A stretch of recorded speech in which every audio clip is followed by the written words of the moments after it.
नमस्कार, स्वागत है उड़ीसा आदर्श विद्यालय जमधर के ई पाठशाला पर। तो बच्चों, आज हम पढ़ेंगे कक्षा 8वीं के वसंत भाग 3 के प्रथम पाठ, जिसका नाम है ध्वनि, जिसके कवि हैं छायावाद के विशिष्ट कवि सूर्यकांत त्रिपाठी निराला जी। कविता को पढ़ने से पहले मैं ये उचित समझता हूँ कि यह कवि और कविता के विषय में आपको कुछ बताता चलूं। सबसे पहले कवि सूर्यकांत त्रिपाठी निराला जी का जन्म 11 फरवरी 1896 मिदिनापुर, पश्चिम बंगाल, वर्तमान वेस्ट बंगाल पे हुआ था। इनका निधन 15 अक्टूबर 1961 में हुआ था। इनकी बहुत सारी रचनाएं हैं, परंतु उनमें से कुछ प्रसिद्ध रचनाएं हैं। बच्चों, मैं चाहता हूं कि आप उसे लिख लें, आने वाले परीक्षा में आपके काम आ सकते हैं। कुछ प्रमुख रचना इस प्रकार से हैं: परिमल, अर्चना, जूही की कली, अनामिका, अणिमा, आराधना आदि।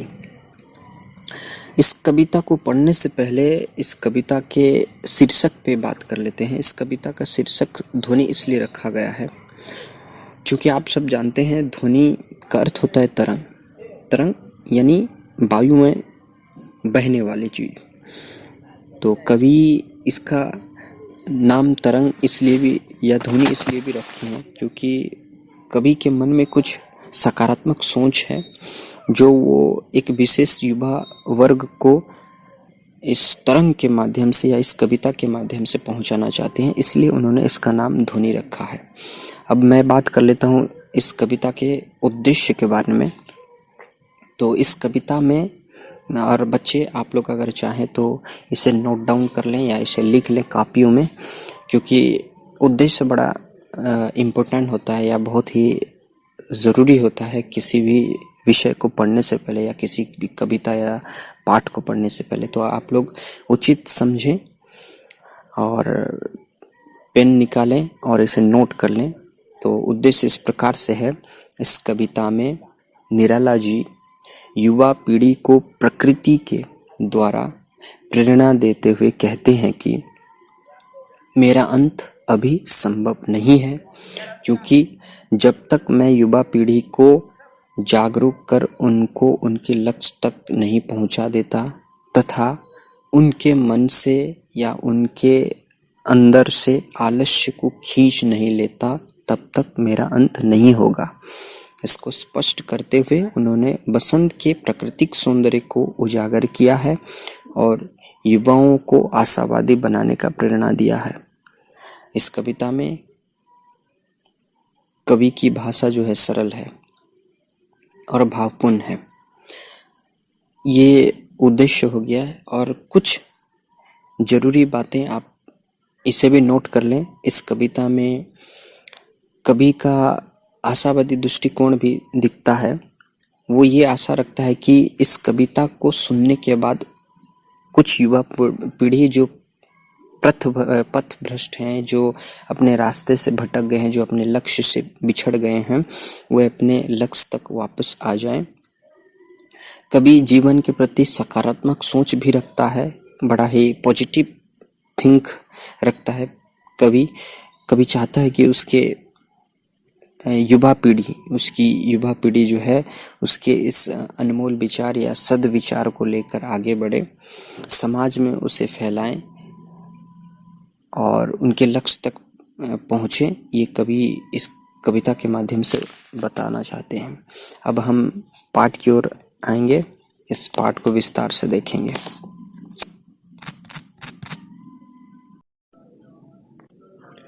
अभी ना होगा मेरा अंत, अभी अभी ही तो आया है मेरे मन में मृदुल वसंत, अभी ना होगा मेरा अंत।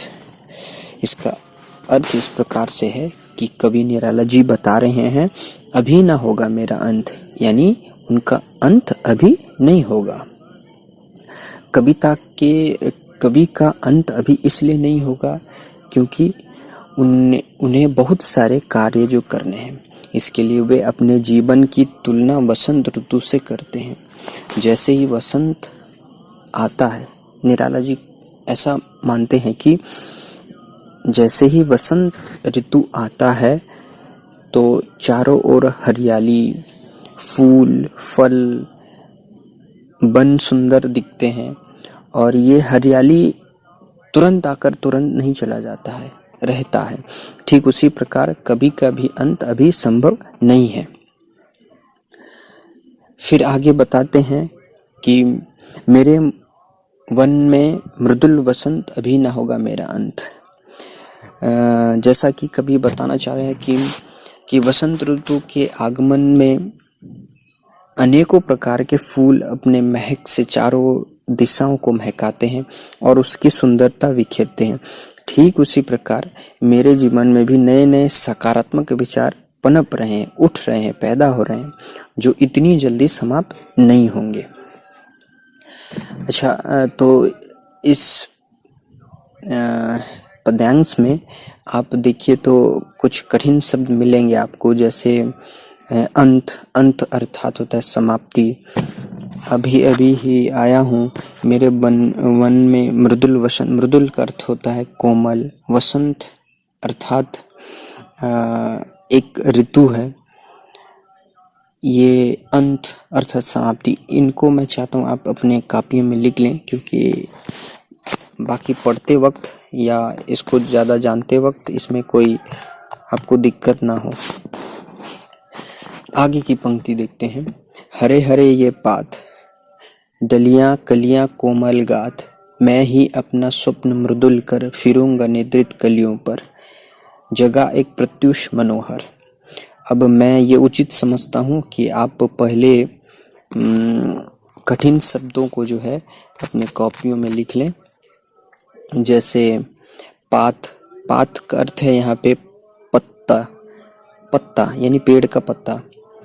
डालियाँ अर्थात ब्रांचेस, कलियाँ अर्थात फूल होने से पहले की अवस्था यानी बर्ड्स जिसे बोलते हैं इंग्लिश में।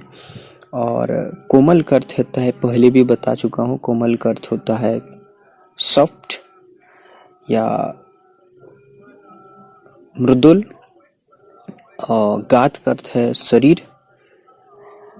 स्वप्न अर्थ होता है सपना। मृदुल अर्थ कोमल। कर का अर्थ होता है यहाँ पे हाथ। फिरूंगा मतलब हो गया फेरना, किसी चीज पे हम हाथ फेरते हैं। निद्रित का अर्थ होता है सोई हुई। कलियां बर्ड्स यानी फूल होने से पहले की अवस्था है। प्रत्युष का मतलब होता है सुबह। मनोहर मतलब सुंदर। तो यहाँ पे कवि जो है निराला जी ये बता रहे हैं, जैसे वसंत के दिनों में हरे हरे ये पात, वसंत के दिनों में प्रकृति चित्रण है कि वसंत के दिनों में पेड़ में नए नए पत्ते निकलते हैं। फिर डालियाँ कलियाँ कोमल जो है, पेड़ के शरीर में नए नए डालियाँ कलियाँ जो है नर्म कोमल आ जाते हैं, ये सॉफ्ट हो जाते हैं।